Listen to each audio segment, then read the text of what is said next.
La lecture scientifique que moi j'ai faite de la composition de ce gouvernement, vous allez voir qu'il n'y a pratiquement que 6 provinces qui peuvent dire qu'elles sont bien représentées. J'ai commencé par les Kasaï pour que les gens comprennent que ce qu'on raconte n'est pas vrai.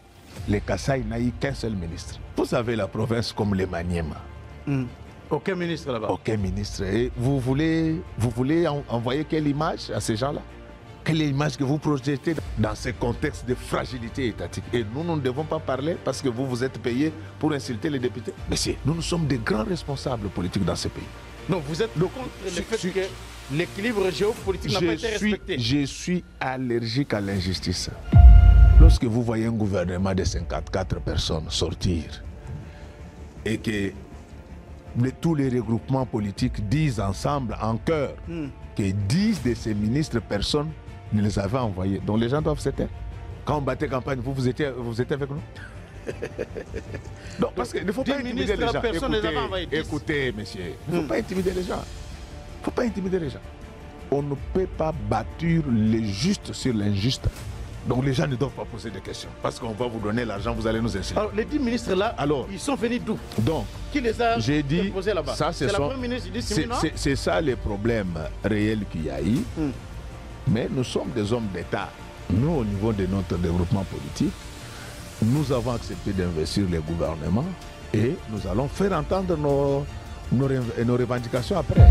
Matata Pogno, qui était ministre des Finances à l'époque, dit qu'ils avaient consenti beaucoup de sacrifices. Finalement, la dette de la RDC, qui était de 10 milliards, a été réduite à 4 milliards. Aujourd'hui, le pays est en train de s'endetter et qu'il y a un risque qu'on replonge dans la situation de 2010. Lorsque vous interrogez l'histoire, vous allez voir que tous les pays européens aujourd'hui sont surendettés. Oui, lorsque vous êtes en France, les ratios dette publique PIB c'est 110%. En Belgique c'est 105%. À Brazza en face ici c'est 92%. Au Japon ils sont à plus de 200%. Et la République démocratique du Congo n'est qu'à 17%.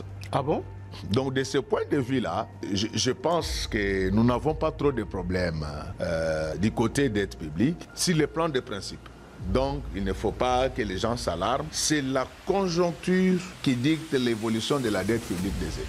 Ce sont ces multicrises que nous connaissons depuis 2020 qui ont fait que tous les États du monde se retrouvent dans cet engrenage. Et nous sommes encore dans l'essai du tonnerre. Mais le seul conseil que je peux donner au gouvernement, c'est que ces dettes doivent être utilisées pour soutenir la croissance future. La dette en soi n'est pas mauvaise, mais c'est ce qu'on en fait qui doit poser problème. Donc on peut retomber même dans la situation de 2010 avec 10 milliards qu'on avait.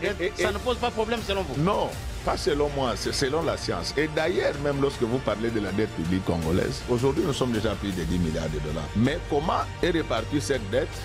Vous avez 65% de la dette extérieure et 35% de la dette intérieure. Donc avant de vous parler de la dette extérieure, c'est une dette fiable et qu'on peut utiliser pour le développement de la République démocratique du Congo. Donc il faut éviter les formules de chiffres. Nous sommes encore dans les critères. Et d'ailleurs, ce que les gens doivent savoir, lorsque la communauté internationale vous prête l'argent, c'est que vous devenez de plus en plus crédible. Si quelqu'un vous dit qu'achever un programme avec les fonds monétaires, ce n'est pas une performance, je crois que nous devons changer de dictionnaire. Ah bon? J'ai eu un léger avantage d'avoir appris la gouvernométrie à Harvard.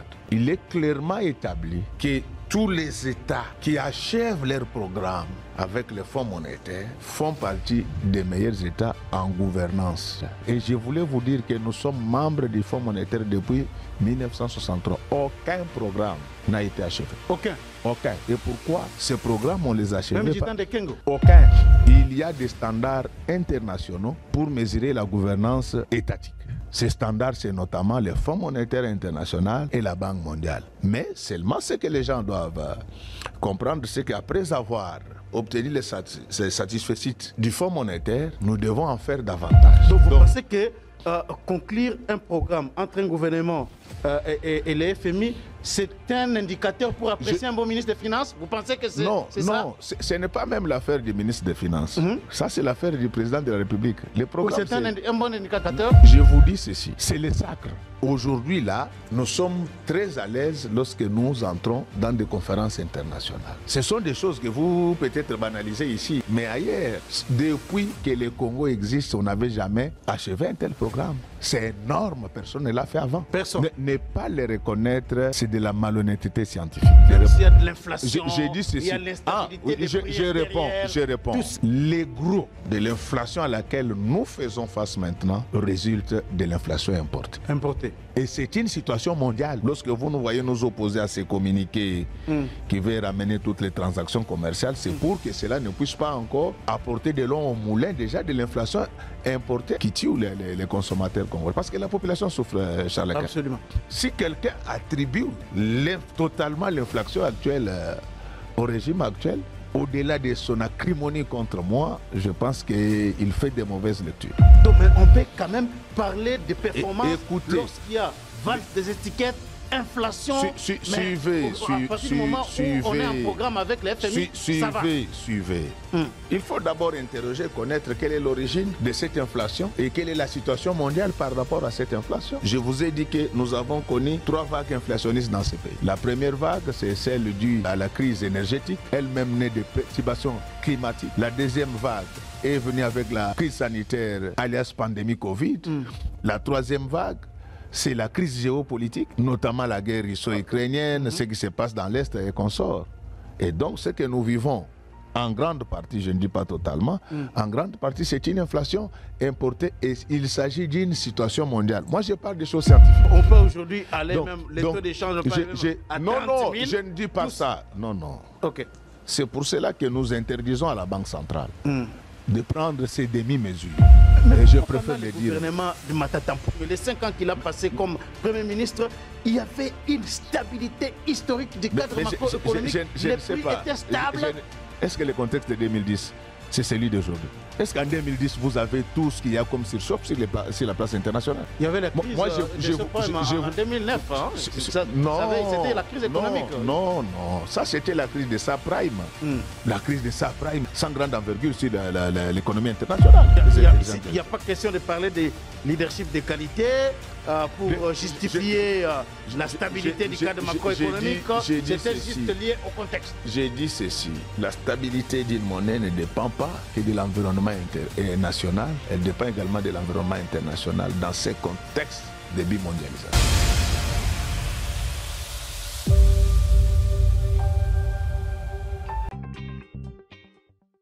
Chers partenaires GigiLink, il est temps de passer à autre chose en rendant service et en faisant l'argent avec GigiLink, votre site numéro 1 mondial d'envoi des colis directement avec le voyageur. Tout commence par un simple lien. Vous êtes voyageur? Faites-vous de l'argent pendant votre voyage, en allant et retour, que ce soit en avion, en train, en bus ou en voiture entre différentes villes, en acceptant de prendre un ou des colis sur GigiLink. Fini les allers-retours incertains à l'aéroport pour trouver quelqu'un voyageant pour livrer votre colis à un parent, un ami ou un proche. Dans le futur, consultez gigilink.com avant d'effectuer un voyage dans n'importe quelle ville. Chez GigiLink, vous êtes partenaire, vous êtes votre propre patron et c'est vous qui fixez les tarifs. Que vous soyez conducteur, voyageur ou expéditeur de colis, GigiLink est pour vous. www.gigilink.com. Troubles du système immunitaire, chute de tension, maux de tête, fatigue, perte de poids, frigidité et diarrhée. Dites adieu aux inconforts et retrouvez une nouvelle jeunesse avec une tasse de Maxi Bien-être au quotidien. Une solution bio composée de plantes traditionnelles, 100% naturelle et reconnue pour sa vertu. Une formule adaptée pour hommes et femmes. Depuis plus de 10 ans, le Maxi Bien-être Café renforce le système immunitaire, restaure la fatigue physique, améliore le sommeil, aide à stabiliser la tension et la glycémie, nettoie les reins, soulage l'hémorroïde et la constipation. Chez les hommes, le Maxi Bien-être restaure le dysfonctionnement sexuel, l'impuissance et l'éjaculation précoce. Maxi Bien-être est disponible partout dans le monde. Passez vos commandes sur www.maxibienêtre.com.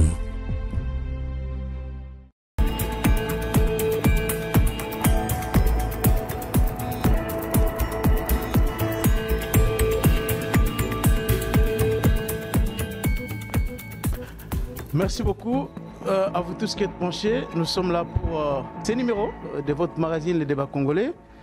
Nous allons parler de plusieurs sujets aujourd'hui. On parlera de la formation du gouvernement souminois, mais aussi il sera question d'examiner, d'analyser les différentes questions économiques, notamment cette décision, un communiqué publié par la Banque centrale aujourd'hui.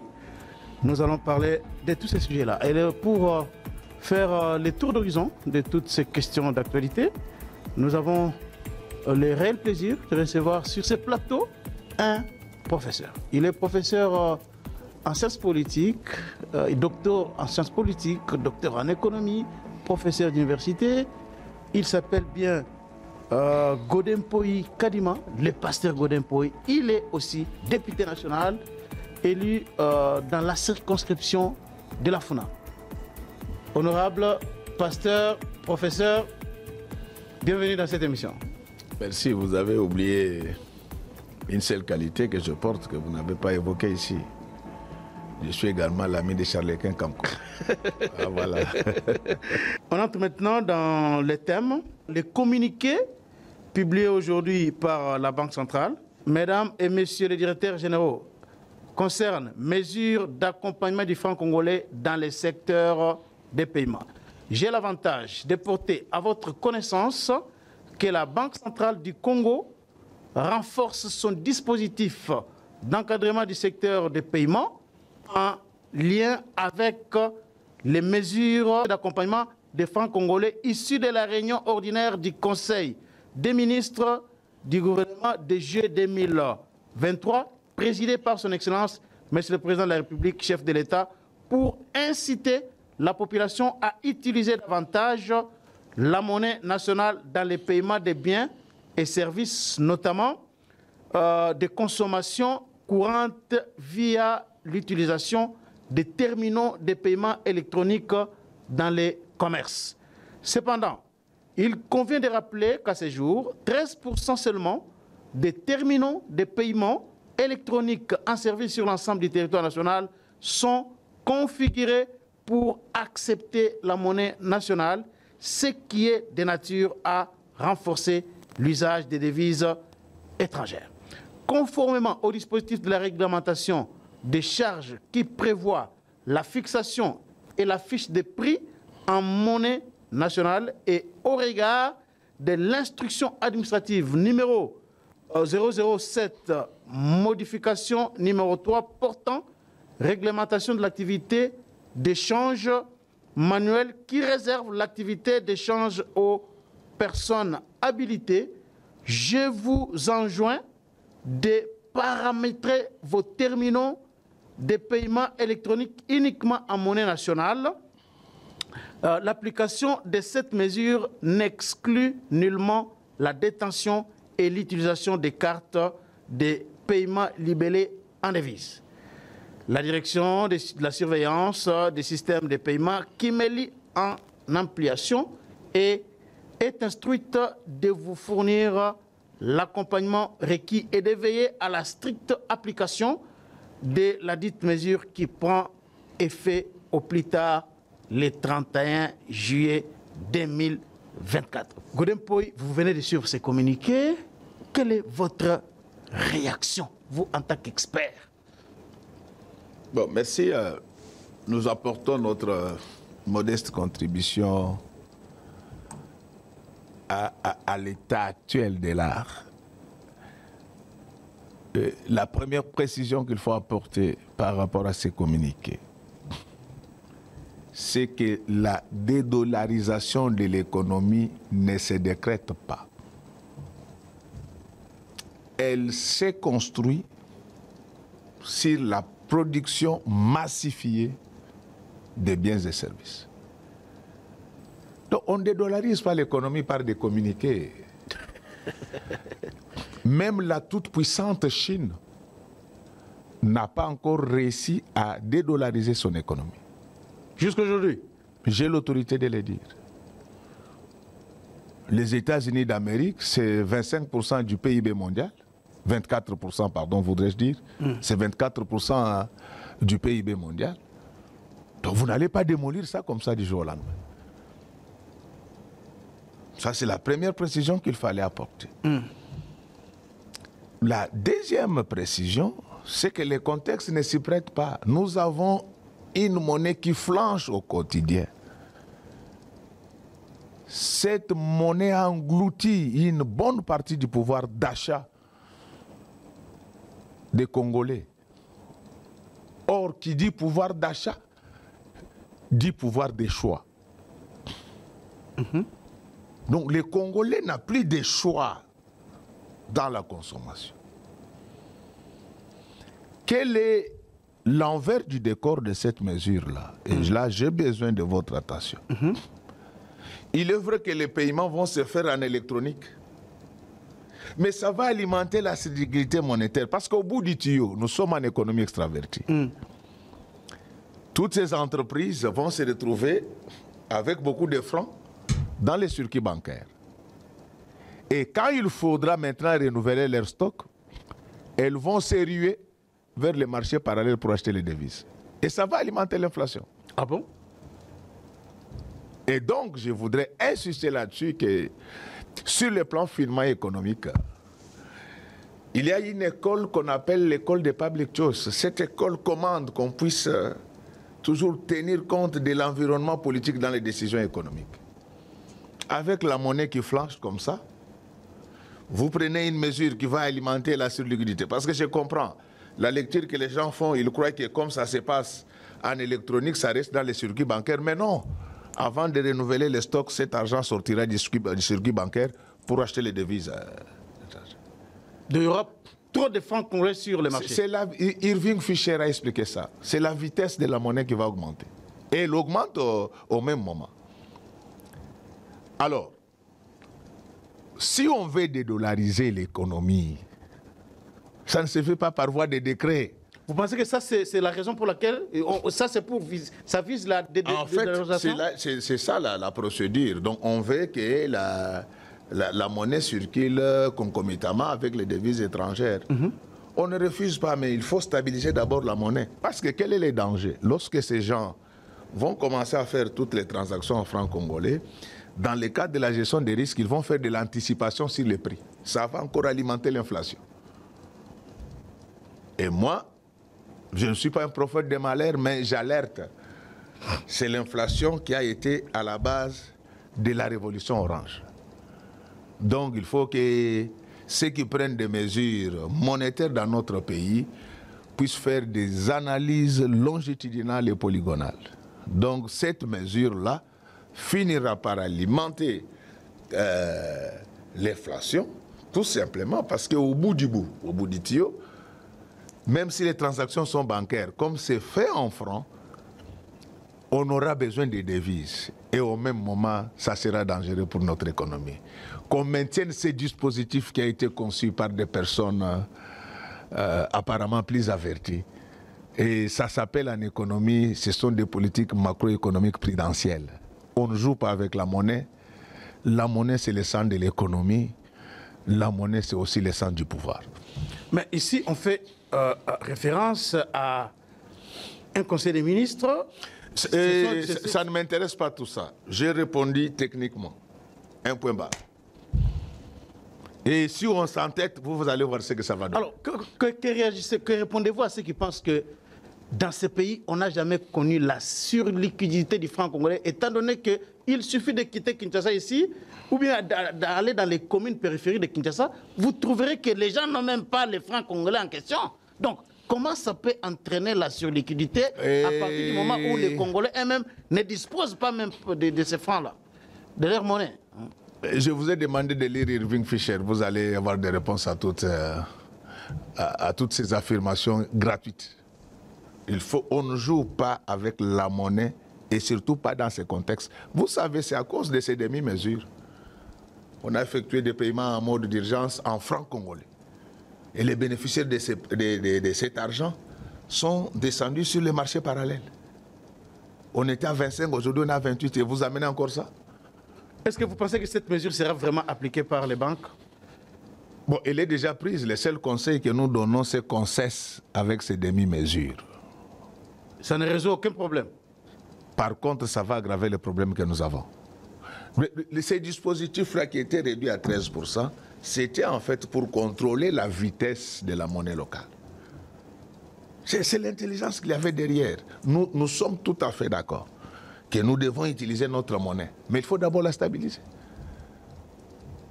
Il faut d'abord la stabiliser. Au bout du tuyau, ces francs-là vont se retrouver sur les marchés parallèles. Parce que les gens ont l'impression que comme ce sont des transactions électroniques, c'est dans un circuit fermé. Mais non, quand il faudra renouveler les stocks, nous sommes en économie extravertie. Dans tous les cas, si on s'entête, vous allez voir ce que ça va donner. Nous sommes habitués à ce genre de choses. Nous vous avons parlé de la TVA aujourd'hui, vous voyez ce que ça donnait. Donc on peut passer à autre chose. Alors, merci beaucoup, Godin Poy. Parlons maintenant de ces autres questions qui étaient abordées par l'ancien Premier ministre Matata Ponyo. Moi, je dois citer quand même son nom, dans une émission où il a tiré l'attention du gouvernement congolais sur les risques que court le pays aujourd'hui. J'aimerais lire ce que Matata Ponyo a dit exactement. L'endettement extérieur a repris son ascenseur et risque d'atteindre bientôt son niveau d'avant les points d'achèvement.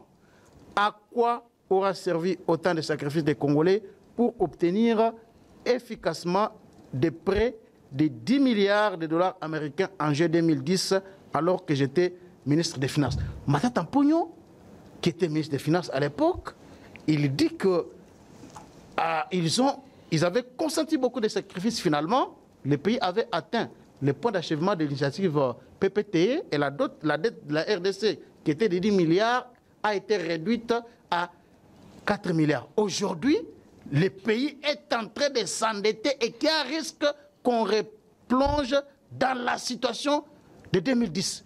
Quelle est votre réaction? D'abord, ma première réaction, c'est que moi, je ne viens pas répondre aux gens ici. Donc, moi, vous me posez des questions techniques, il ne faut pas citer le nom des gens parce que ça ne m'intéresse pas. Je voulais dire ceci.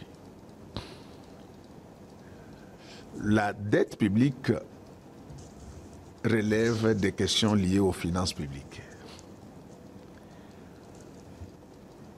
Et demander à tous les spécialistes des finances publiques.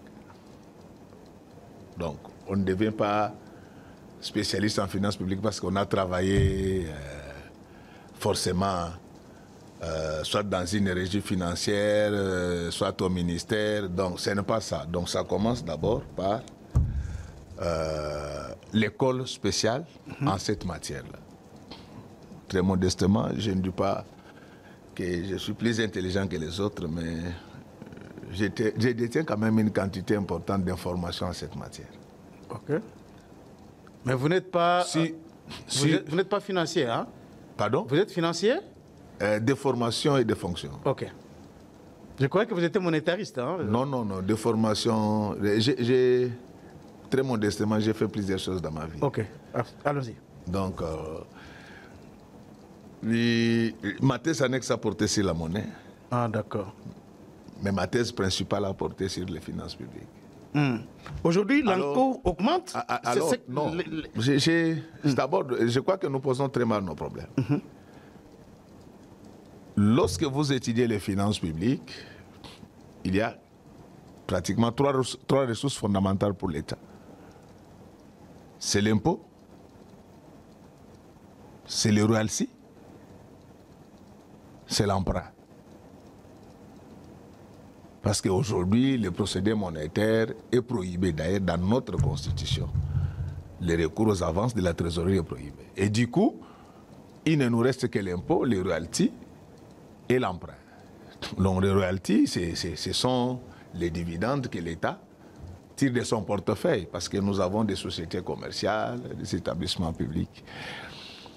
Et donc, lorsque vous interrogez l'histoire, il y a trois causes qui poussent les États à s'endetter. La première cause, c'est la base fiscale. Donc, lorsque vous avez un pays qui n'est pas encore suffisamment outillé pour exploiter sa base fiscale, vous pouvez recourir à l'emprunt. Il y a également des contextes de crise. C'est ainsi que lorsque vous interrogez l'histoire, vous allez voir qu'à la fin de la Première Guerre mondiale, presque tous les pays européens étaient surendettés. La troisième raison qui pousse les États à s'endetter, ce sont des chocs macroéconomiques. Et vous allez voir que la RDC actuellement réunit toutes ces trois conditions. Nous avons un problème sérieux avec la mobilisation fiscale de nos recettes. Nous sommes dans un contexte de crise, donc pas seulement de crise, mais de permacrise, sur le plan international et dans l'est du pays. Et aujourd'hui, cette polycrise internationale a créé des chocs macroéconomiques sur le plan mondial. Et lorsque vous interrogez l'histoire, vous allez voir que tous les pays européens aujourd'hui sont surendettés. Surendettés? Oui, lorsque vous êtes en France, les ratios dette publique PIB c'est 110%. En Belgique c'est 105%. À Brazza en face ici c'est 92%. Au Japon ils sont à plus de 200%. Et la République démocratique du Congo n'est qu'à 17%. Ah bon? Donc de ce point de vue-là, je pense que nous n'avons pas trop de problèmes du côté dette publique sur le plan des principes. Donc il ne faut pas que les gens s'alarment. C'est la conjoncture qui dicte l'évolution de la dette publique des États. Ce sont ces multicrises que nous connaissons depuis 2020 qui ont fait que tous les États du monde se retrouvent dans cet engrenage. Et nous sommes encore dans les seuils du tolérable. 17%. Nous sommes à 17%. Mais le seul conseil que je peux donner au gouvernement, c'est que ces dettes doivent être utilisées pour soutenir la croissance future. Donc la dette en soi n'est pas mauvaise, mais c'est ce qu'on en fait qui doit poser problème. Donc on peut retomber même dans la situation de 2010 avec 10 milliards qu'on avait de dettes. Ça ne pose pas problème selon vous? Non. Pas selon moi, c'est selon la science. Et d'ailleurs, même lorsque vous parlez de la dette publique congolaise, vous allez voir, parce qu'aujourd'hui nous sommes déjà à plus de 10 milliards de dollars. On n'a pas honte de le dire. Plus de 10 milliards de dettes? Oui. Mais comment est répartie cette dette? Vous avez 65% de la dette extérieure et 35% de la dette intérieure. Donc avant de vous parler de la dette extérieure, parce que c'est la dette la plus fiable en RD Congo, qui sont nos créanciers, c'est notamment les fonds monétaires, la Banque mondiale. Donc lorsque ces gens-là vous prêtent l'argent, c'est que vous devenez un peu crédible. Donc on ne confonde pas avec la situation de 2010, parce que c'était en fait le cumul des services. On a pris des engagements qu'on n'a pas honorés, et cela s'est cumulé au point de nous amener à une enveloppe de plus de 10 milliards de dollars. Donc le contexte de 2010, ce n'est pas le contexte d'aujourd'hui où on est passé par la crise énergétique, sanitaire, aujourd'hui géopolitique. Donc il faut toujours savoir faire un morcelage conceptuel et de la contingence lorsqu'on est en train d'analyser des phénomènes économiques. Bref, qu'est-ce que je voulais dire? C'est que lorsque vous regardez la dette publique de la République démocratique du Congo, 65% c'est la dette extérieure. Et c'est de ce côté-là où il y a la dette la plus fiable, parce que les donateurs, qui sont les donataires? Lorsque je parle de la Banque mondiale, c'est notamment IDA, les fonds monétaires. Donc ça, ce sont des dettes fiables. Mais la dette qui pose problème en République démocratique du Congo, c'est la dette intérieure. Dette intérieure? Oui, parce que de ce côté-là, vous avez trois sortes de dettes. Vous avez la dette commerciale, vous avez la dette sociale et vous avez la dette judiciaire. Alors, la dette commerciale, c'est pour tous ces fournisseurs, notamment dans les cadres des marchés publics. Et de ce côté-là, presque toutes les dettes sont surévaluées. Pourquoi? Pourquoi on surévalue? le fournisseur qui rend service à l'État aujourd'hui, il ne sait pas quand est-ce qu'il sera payé. Et dans le cadre de leur gestion des risques, ils intègrent tout ce qui peut y avoir comme intérêt moratoire, mais sans le dire clairement. Et là, la responsabilité est partagée entre l'État et les entreprises. L'État doit apprendre à payer dans les délais. Et aussi, les entreprises et autres fournisseurs doivent aussi faire un effort pour pratiquer le vrai prix. Donc, c'est là où il y a des problèmes. Au niveau de la dette sociale, c'est là où vous trouvez les cas des arriérés, notamment pour nos diplomates et consorts. Là, ce n'est pas très compliqué. Mais il y a une autre dette qui vient alourdir la charge de l'État, c'est la dette judiciaire. Toutes ces condamnations, l'État est tout généralement condamné. Pourquoi? Souvent, l'État est condamné par défaut. Ses avocats viennent toujours en retard lors des procès. L'État congolais? Oui. Et c'est ce qui fait que cela vient alourdir l'ardoise de la dette. Mais d'une manière globale, les gens doivent retenir que la tendance haussière est mondiale. Et d'ailleurs, les pays les plus endettés du monde, ce sont les États-Unis. Donc le problème, ce n'est pas tellement la dette, mais c'est l'usage qu'on en fait. Voilà, et il a posé... Oui, j'ai dit c'est l'usage qu'on en fait. Et il n'est pas bon pour le moment, l'usage. Donc l'usage qu'on en fait, surtout avec les infrastructures, vous vous rendez compte qu'il y a des routes qui ont été construites pendant 6 mois, ces routes se détruisent. Et il n'y a personne pour poser la question d'un fisc à ceux qui interviennent dans cette chaîne. Nous allons nous en occuper. Mais sur les plans de principe, les gros de notre dette a comme créancier les institutions de Bretton Woods, c'est une dette fiable et qu'on peut utiliser pour le développement de la République démocratique du Congo. Donc il faut éviter les formules de chiffres. Nous sommes encore dans les critères. Et d'ailleurs, ce que les gens doivent savoir, lorsque la communauté internationale vous prête l'argent, c'est que vous devenez de plus en plus crédible.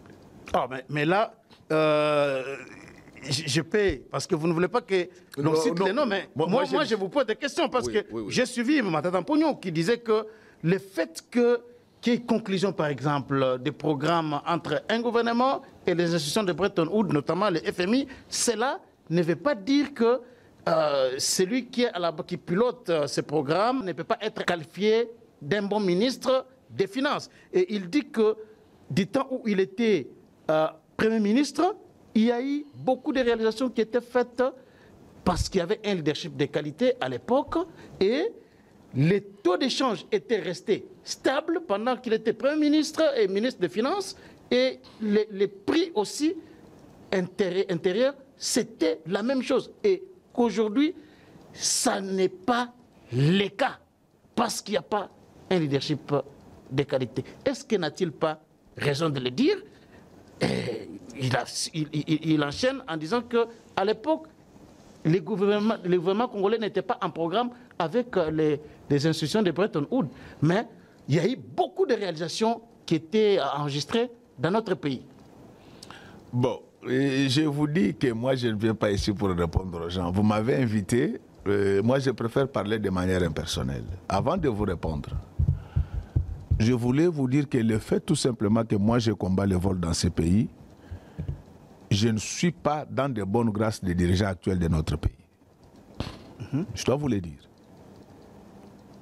Depuis que je combats le vol dans ces pays, 95% des autorités de notre pays ne m'aiment pas. Et je ne vais pas changer par rapport à ça, j'en ferai davantage. Mais cela ne va pas me pousser à mentir contre eux. Si quelqu'un vous dit qu'achever un programme avec le Fonds monétaire, ce n'est pas une performance, je crois que nous devons changer de dictionnaire. Ah bon? Ce n'est pas dans mes habitudes, que les gens m'excusent. Je considère que, je l'ai toujours dit que moi, je ne suis pas plus intelligent que les autres. Est-ce qu'il y a des cours comme ça qui les démontrent? J'ai eu un léger avantage. J'ai eu un léger avantage d'avoir appris la gouvernométrie à Harvard. Ah bon? Il est clairement établi que tous les États qui achèvent leur programme avec les fonds monétaires font partie des meilleurs États en gouvernance, du moins dans la sphère économique, bien sûr. Les meilleurs États? J'ai l'autorité de le dire. Même si la FMI est une malédiction, comme Matata dit. Donc, j'ai l'autorité. Il ne faut pas citer les noms des gens, ça ne m'intéresse pas. Okay. Moi, je parle des choses scientifiques comme d'habitude. Je vous ai dit pour que vous puissiez voir ma sincérité. Les dirigeants de ce pays ne me portent pas dans leur cœur tout simplement parce que je combats le vol. Mais cela ne va pas me pousser à mentir contre eux. Là où ils ont bien travaillé, nous devons les reconnaître. Et là où ils ont mal travaillé, nous devons les dénoncer. Mais l'achèvement d'un programme avec le Fonds monétaire international, c'est le sacre. Le sacre. Sur le plan international, vous devenez fréquentable. Et je voulais vous dire que nous sommes membres du Fonds monétaire depuis 1963. Aucun programme n'a été achevé. Aucun? Aucun. Et pourquoi ces programmes, on les a achevés? Même du temps de Kengo? Aucun. J'ai l'autorité de le dire. Aucun. Le seul programme qu'on a failli réussir, c'était de 1967 à 1970 avec le maréchal Mobutu, parce que c'était notre premier programme avec le Fonds monétaire international. Mais qu'est-ce qui va arriver? Pendant qu'on était déjà en plein programme, les cours des métaux rouges s'étaient améliorés sur la place internationale. On a dû interrompre le programme et nous-mêmes, nous avons été classés parmi les donataires. Donc lorsque j'entends les gens dire que non, nous allons prendre l'argent du Fonds monétaire, nous ne commandons pas, nous en sommes membres. Et ceux qui ne le savent pas, le Congo, mon pays et le vôtre, a été classé parmi les donataires entre 1967 et 1970. Donc, c'est le sacre. Il y a des standards internationaux pour mesurer la gouvernance étatique. Ces standards, c'est notamment le Fonds monétaire international et la Banque mondiale. Mais seulement ce que les gens doivent comprendre, c'est qu'après avoir obtenu les satisfecit du Fonds monétaire, nous devons en faire davantage. Donc vous pensez que conclure un programme entre un gouvernement et les FMI, c'est un indicateur pour apprécier un bon ministre des Finances? Vous pensez que c'est ça? Non, ce n'est pas même l'affaire du ministre des Finances. Ça, c'est l'affaire du président de la République. Oui, c'est un bon indicateur? Je vous dis ceci. Je ne vous ai jamais parlé comme je le fais aujourd'hui. Absolument. Que ceux qui vont nous suivre puissent vraiment m'excuser. Moi, je ne dis pas que je suis plus intelligent que les autres. Mais j'ai eu un léger avantage d'apprendre la gouvernométrie. Vous l'avez dit. C'est le sacre. Aujourd'hui, là, nous sommes très à l'aise lorsque nous entrons dans des conférences internationales. Ah bon? Ce sont des choses que vous peut-être banalisez ici, mais ailleurs. Depuis que le Congo existe, on n'avait jamais achevé un tel programme. C'est énorme, personne ne l'a fait avant. Personne. Ne pas le reconnaître, c'est de la malhonnêteté scientifique. Il y a bien des problèmes. Même s'il y a de l'inflation, il y a l'instabilité des prix je réponds. Tout ça. Je réponds. Je pense que ceux qui parlent de l'inflation, ils connaissent l'origine de l'inflation en RDC. Je présume qu'ils connaissent. Sur le plan finement économique, nous avons pratiquement 4 sources de l'inflation.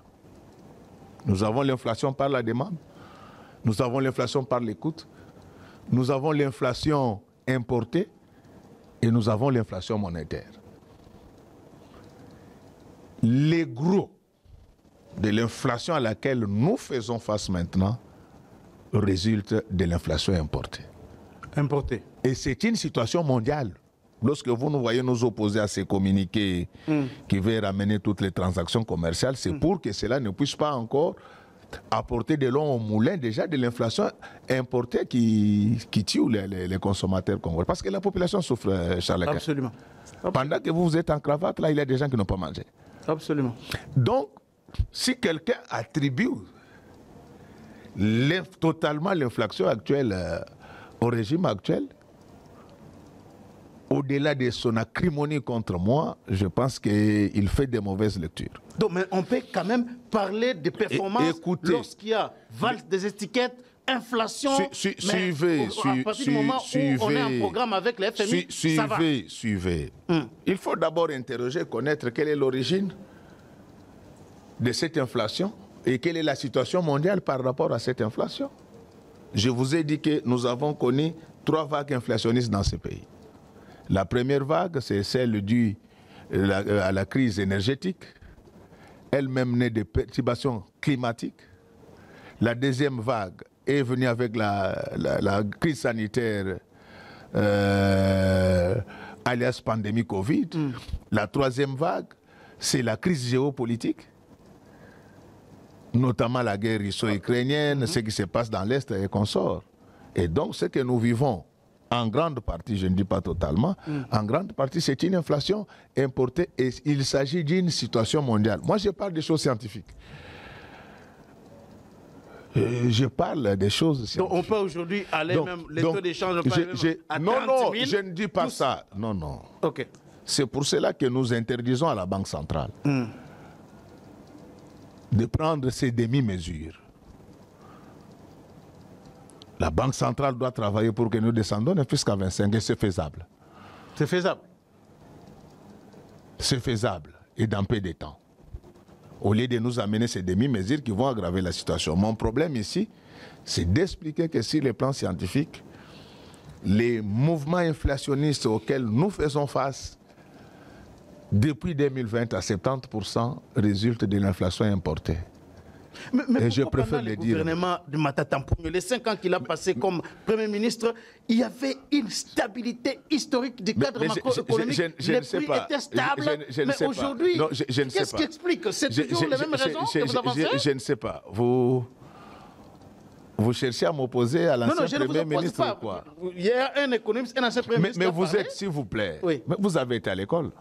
Est-ce que le contexte de 2010, c'est celui d'aujourd'hui? Est-ce qu'en 2010, vous avez tout ce qu'il y a comme surchauffe sur la place internationale?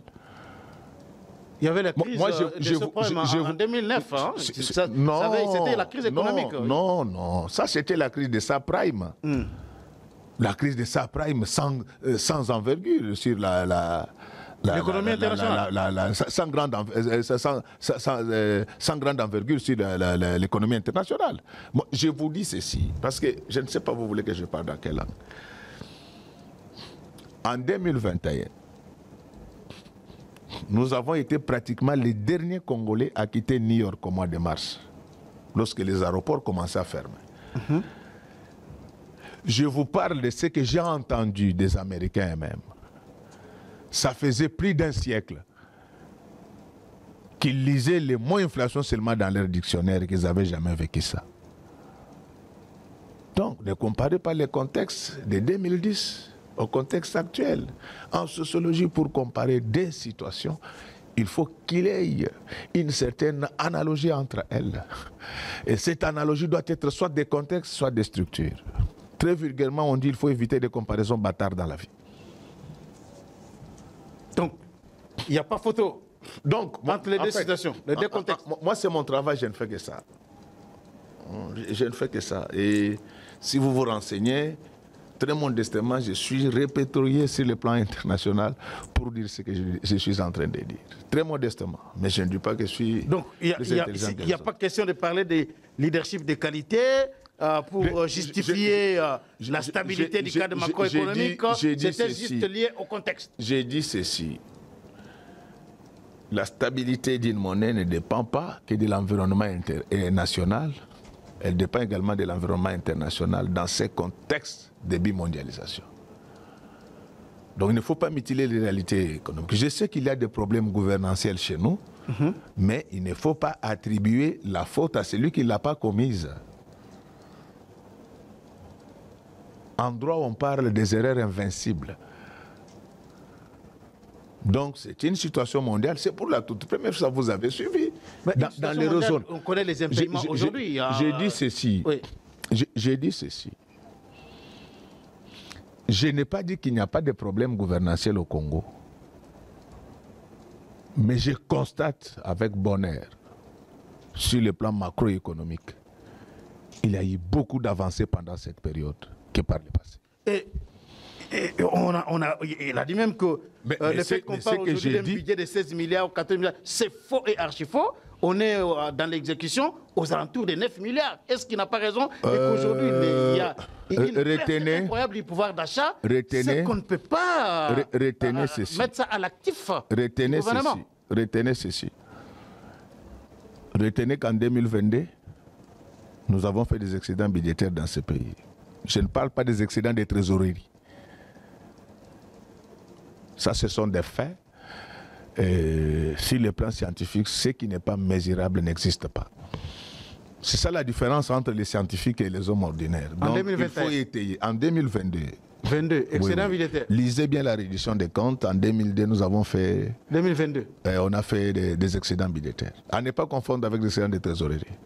Mais alors, comment expliquer le fait que lorsqu'on avait un budget de 4 milliards ou 7 milliards, on payait les gens régulièrement, et aujourd'hui, il y a des impaiements alors qu'on a un budget nominal de 16 milliards de dollars?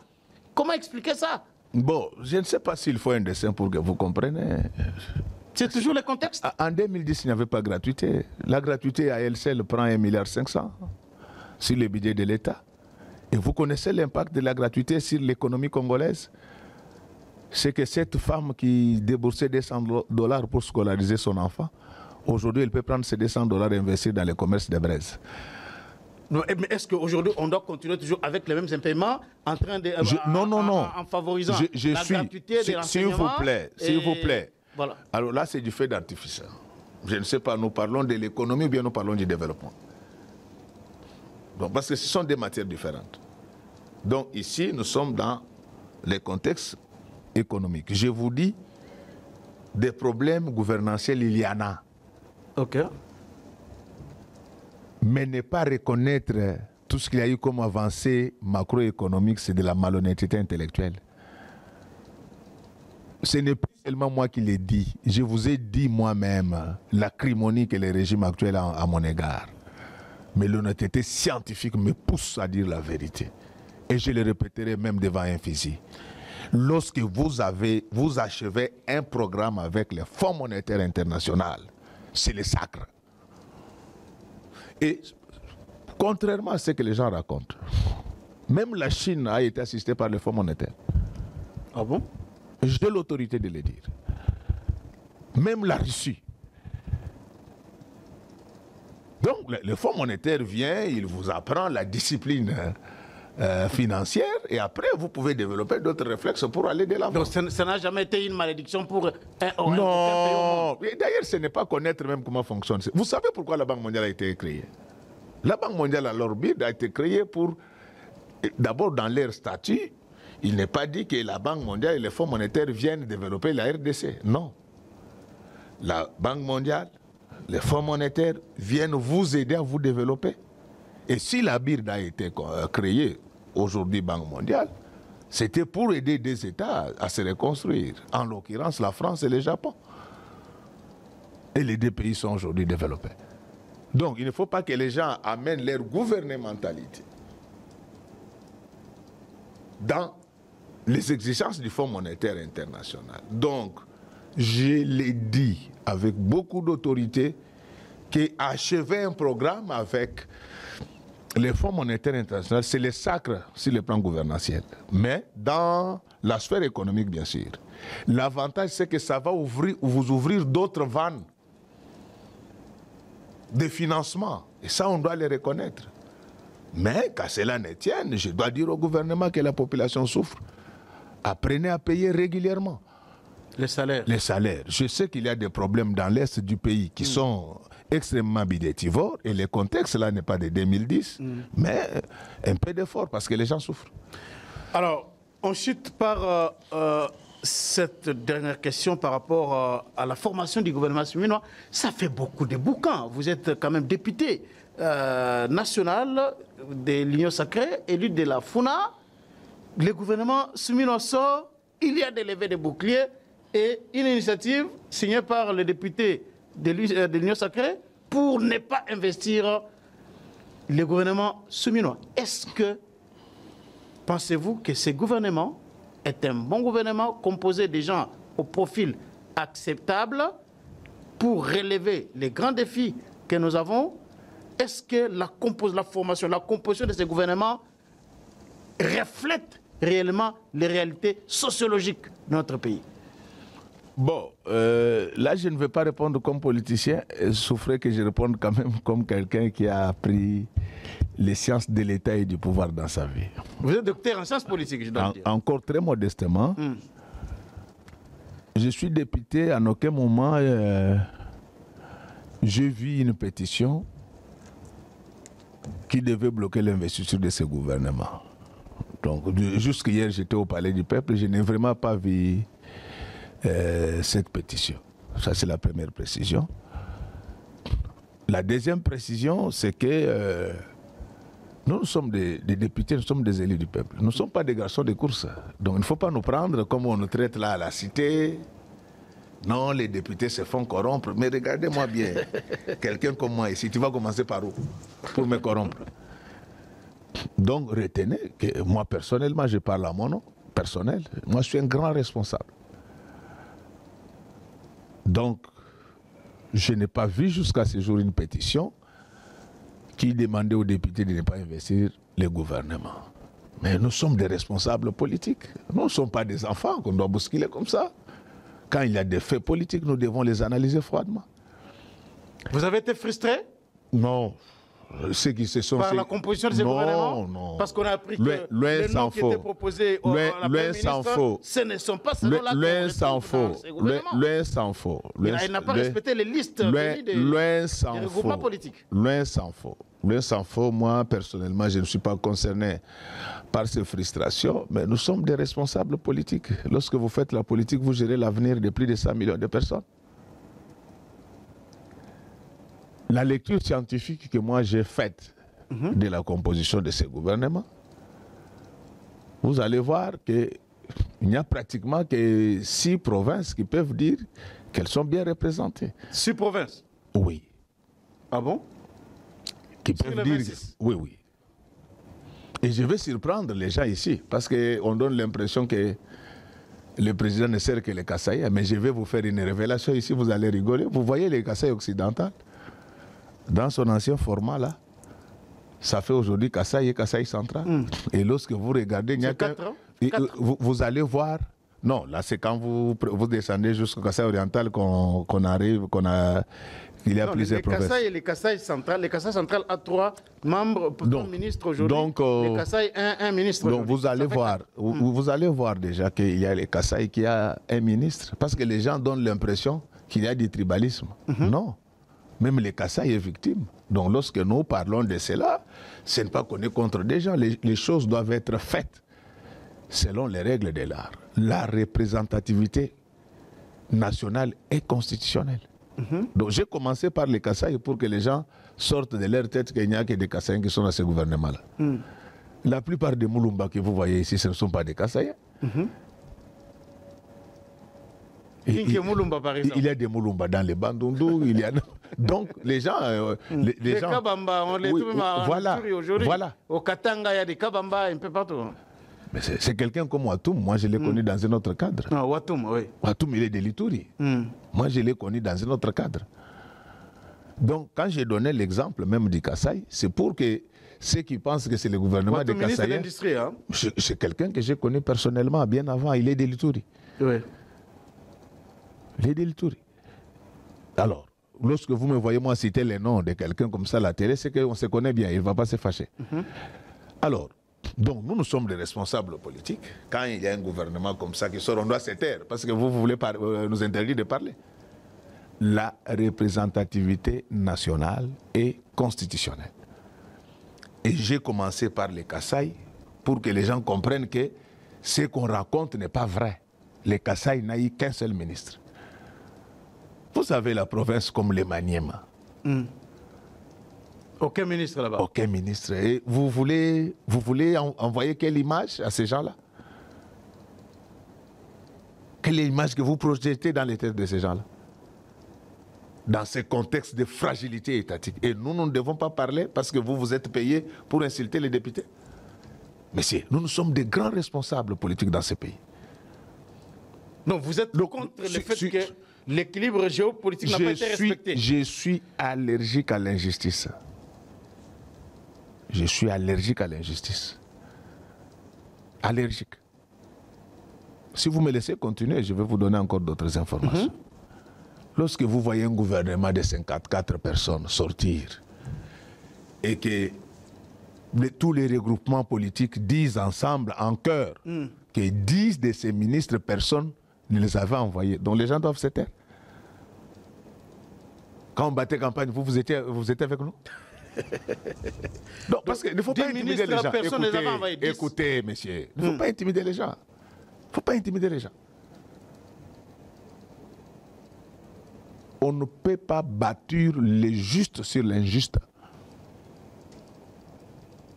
Donc les gens ne doivent pas poser de questions. Parce qu'on va vous donner l'argent, vous allez nous insulter. Alors les 10 ministres là, ils sont venus d'où? Donc, qui les a imposés là-bas? C'est la première ministre du Simino. C'est ça les problèmes réels qu'il y a eu. Mais nous sommes des hommes d'État.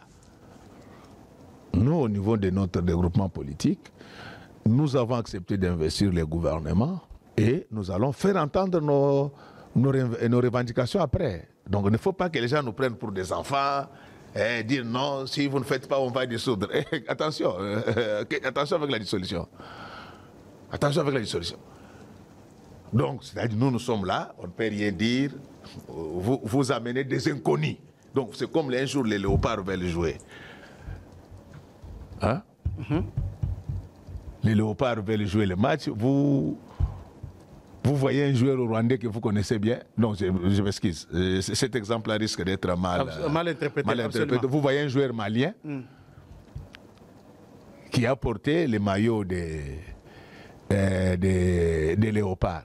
Donc, les fanatiques ne peuvent pas demander, mais celui-là, on ne l'a jamais vu. Donc, vous nous interdisez de faire ça. Vous croyez que nous sommes des enfants? Donc, nous sommes des responsables politiques. Nous avons eu des préoccupations. Vous pensez que la Première ministre s'est imposée avec les 10 ministres là? Il ne faut pas, moi, ne me ramenez pas à ce niveau-là. Moi, je suis un monsieur, ne me ramenez pas à ce niveau-là.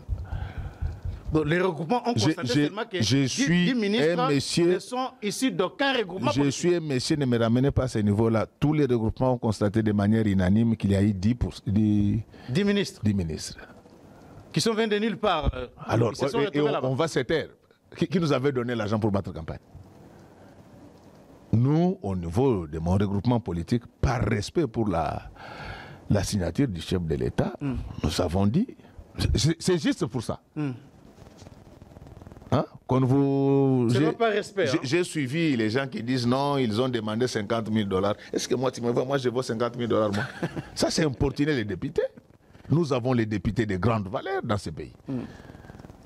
50 millions pour investir le gouvernement? Non, c'est ce que vous racontez dans vos médias, des mensonges. On n'a pas demandé un seul franc. Moi, je vous ai dit que nous sommes des responsables. Moi, je suis responsable. Moi-même, j'ai posé des questions. Même hier, j'ai parlé. OK. Donc, quand vous sortez un gouvernement où il n'y a que 6 provinces qui sont bien représentées. Les autres là, quel est le message que vous envoyez? La politique se fait avec la géographie, l'histoire et la sociologie. Vous comprenez? Ça s'apprend à l'école. Il ne faut pas rigoler comme vous rigolez là. Je vous dis que la politique se fait avec la géographie, l'histoire et la sociologie. Quand vous ignorez ce phénomène-là, ça finit par vous rattraper. Donc on devait poser des questions pour savoir comment c'est arrivé. Et je vous ai fait voir que contrairement à ce que les gens disent, les Kassai n'a qu'un seul ministre et on ne doit pas poser de questions. Les Maniema, aucun ministre, on ne doit pas poser de questions parce que nous sommes dans un club. Ça, c'est l'État. Nous ne parlons pas de Transco, nous parlons de la République démocratique du Congo. Mais nous sommes des hommes d'État. On s'est dit, mais par respect pour la signature du chef, on va investir le gouvernement. Alors, et on fera entendre nos revendications après. Vous souhaiteriez dans 6 mois ou une année pour rééquilibrer quand même. Pour penser les plaies. Hein? Ça, ce n'est pas moi qui nomme les gens. Mais ça serait souhaitable quand même que dans une année, ce sont vos souhaits. Ça, ce sont vos souhaits à vous. Vous souhaitez que ça continue comme ça jusqu'à la fin? J'ai dit que ça, ce sont vos souhaits à vous.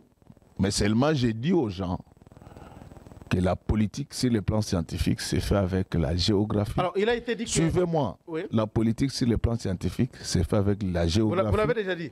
L'histoire et la sociologie. Vous l'avez déjà dit. Alors, vous souhaiterez... on a appris que pour récompenser à cela, on va revoir les choses dans les nominations au sein des entreprises publiques. Est-ce que c'est une vérité? Il faudra inviter celui qui vous a donné cette information. Comme ça, il va vous répondre. Vous n'êtes pas au courant de ça? Non, je préfère que vous invitez. Moi, je ne vous ai rien dit. Donc, Merci beaucoup. Regardez, un État, ça se gère avec beaucoup d'intelligence et de sagesse. Donc, évitez, on a appris que évitez tous les du folklore politiques sans et distinction évitez, n'étaient pas d'accord avec la évitez du folklore. Nous avons l'obligation de soutenir notre chef, mais on doit le faire avec méthode. Très bien. Merci beaucoup. Ça a été un grand plaisir pour nous de recevoir ces grands hommes, scientifiques, un politicien, un homme de Dieu, un opérateur culturel. Il a plusieurs casquettes. Merci de nous avoir suivis. Abonnez-vous massivement sur GCR Congo Télévision. Nous allons nous retrouver très prochainement dans un autre numéro de votre magazine Les Débats Congolais.